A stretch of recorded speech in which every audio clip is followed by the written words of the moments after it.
कानपुर में जिस तरीके से कत्ल किया गया और उसे छुपाने के लिए कातिल ने जो प्लान बनाया और पुलिस ने अपनी फजीहत होती देख जो थ्योरी बनाई, शायद भारत में ऐसा कभी किसी ने नहीं सुना होगा। अमूमन कातिल कत्ल करने के बाद कोर्ट, पुलिस स्टेशन और वीआईपी जगहों से दूर भागता है क्योंकि इनके पास रहेगा तो वह पकड़ा जाएगा। लेकिन यहाँ इस कातिल के दिमाग में कुछ और था। उसने लाश को छुपाने के लिए कानपुर के सबसे वीआईपी इलाके को चुना, जहाँ 24 घंटे पुलिस तैनात रहती है, यानी डीएम का आवास। आपको बता दे, डीएम साहब के आवास के पास कानपुर के सेशन कोर्ट जज का घर भी है। हैरानी की बात यह है कि कातिल इतनी सिक्योरिटी होने के बावजूद भी डीएम आवास जाता है, और वो भी एक लाश के साथ, और वहां 8 फीट गड्ढा खोदकर महिला को दफनाकर चला जाता है और किसी ने उसे देखा तक नहीं। जब ये बात मीडिया में आई तो पुलिस ने अपनी थ्योरी में बताया कि कातिल डीएम आवास के मेन गेट से नहीं, बल्कि वह एक पीछे के दूसरे गेट से गाड़ी लेकर आया और लाश को दफनाकर चला गया।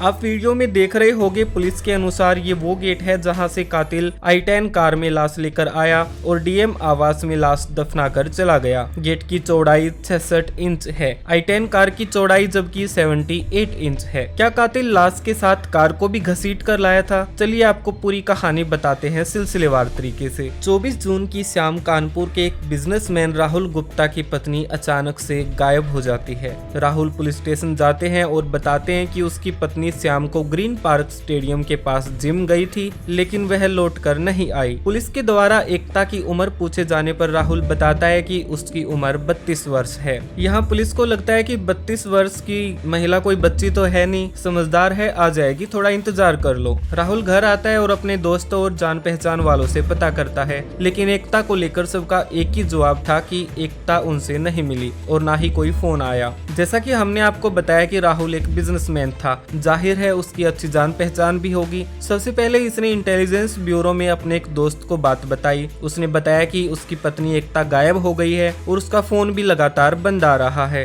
इसके साथ साथ उसने डीएम को और सीएम योगी आदित्यनाथ को भी पत्र लिखा, लेकिन 20 दिन बीत चुके थे, एकता की कोई खबर नहीं। अच्छी जान पहचान के चलते जब उसने पुलिस के बड़े अधिकारियों पर दबाव बनाया तो कानपुर पुलिस ने राहुल की शिकायत दर्ज की। शिकायत में राहुल ने बताया कि उसे शक है जहां पर वह जिम जाती थी उस जिम ट्रेनर ने ही उसे अगवा किया है। पुलिस को राहुल की ये बात बड़ी हैरान करने वाली लगी, क्योंकि जब वह पहली बार आया था तो उसने जिम ट्रेनर विमल का नाम नहीं लिया था। खैर, पुलिस ने सोचा चलो इस एंगल से पता लगाने की कोशिश करते हैं। अगले दिन पुलिस की एक टीम ग्रीन पार्क स्टेडियम के पास स्थित उस जिम में गई, जहाँ उन्हें पता लगा कि विमल तो 24 जून से ही गायब है। जब जिम में लगे सीसीटीवी कैमरों की 24 जून की रिकॉर्डिंग देखी गई तो उसमें एकता जिम में दिखाई दी। इसके बाद से एकता भी गायब और विमल भी गायब। दोनों की जब कॉल हिस्ट्री निकाली गई तो पता चला कि दोनों घंटों तक एक दूसरे से बात किया करते थे। एक नजर में यह साफ लग रहा था कि एकता और विमल दोनों आपस में प्यार करते हैं और हो सकता है वो कहीं भाग गए हों। पुलिस ने इस पूरे केस को यही पेंडिंग छोड़ दिया, इस मानसिकता के साथ कि अगर कभी फोन ऑन हुआ तो राहुल को पकड़ लेंगे। 3 महीने बीत चुके थे, एकता की कोई खबर नहीं थी।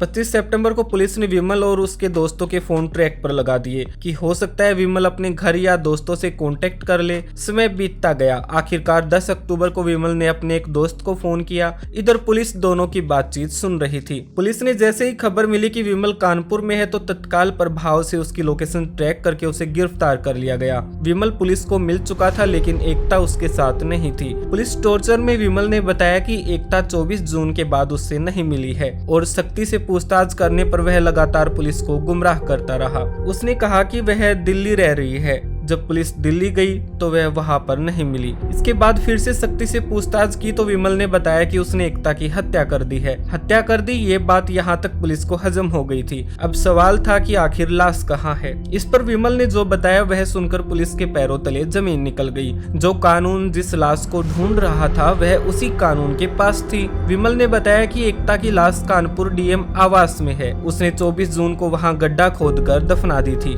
डीएम आवास का नाम सुनते ही अधिकारियों में हड़कंप मच गया, क्योंकि सिटी की पूरी पुलिस डीएम के अंडर ही वर्क करती है और अब पुलिस डीएम आवास जाए ये बात और भी हैरान करने वाली थी। आखिरकार पुलिस ने फैसला लिया कि वह मीडिया और लोगों से छुपकर डीएम आवास जाएंगे और इस पूरे मामले के बारे में किसी को कोई जानकारी नहीं दी जाएगी।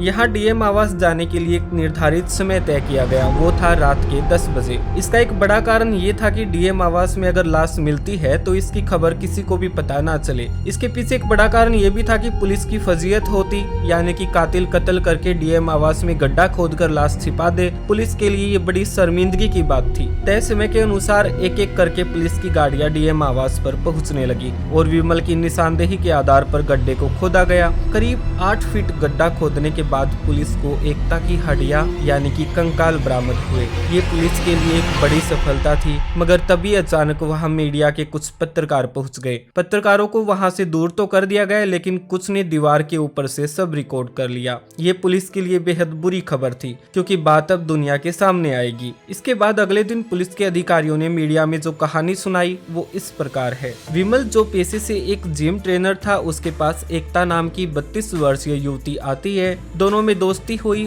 और फिर प्यार हो गया। एकता नहीं चाहती थी कि उसका प्रेमी विमल की शादी कहीं और हो जाए, जो कि विमल किसी और से शादी करना चाहता था। इन्हीं बातों को लेकर दोनों में बहस हुई और 24 जून की रात विमल ने एकता की गाड़ी में उसकी गला दबाकर हत्या कर दी। हत्या करने के बाद आरोपी विमल ने एकता की i10 कार से डीएम आवास गया। आरोपी सामने के गेट से नहीं बल्कि पीछे के गेट से अंदर गया, जहां जाने के बाद उसने गाड़ी से लाश को निकाला और करीब 35 मिनट तक एक गड्ढा खोदा और उन्हीं 35 मिनट के दरमियान वह गड्ढे को वापस से पहले जैसा कर वहां से निकलने में कामयाब रहा और 4 महीने तक विमल फरार था। इसके बाद हमारे मुस्तैद पुलिस कर्मियों ने आरोपी को गिरफ्तार कर लिया। ये पुलिस की थ्योरी थी। कुछ स्वतंत्र पत्रकारों ने पुलिस के अनुसार बताए गए पीछे वाले गेट की जब चौड़ाई देखी तो वह 66 इंच की थी, यानी कि 66 इंच की थी, जबकि i10 कार की चौड़ाई करीब 78 इंच की है, यानी कि अगर आप साइड मिरर भी क्लोज कर देंगे तो भी 8 इंच ज्यादा रहेगा।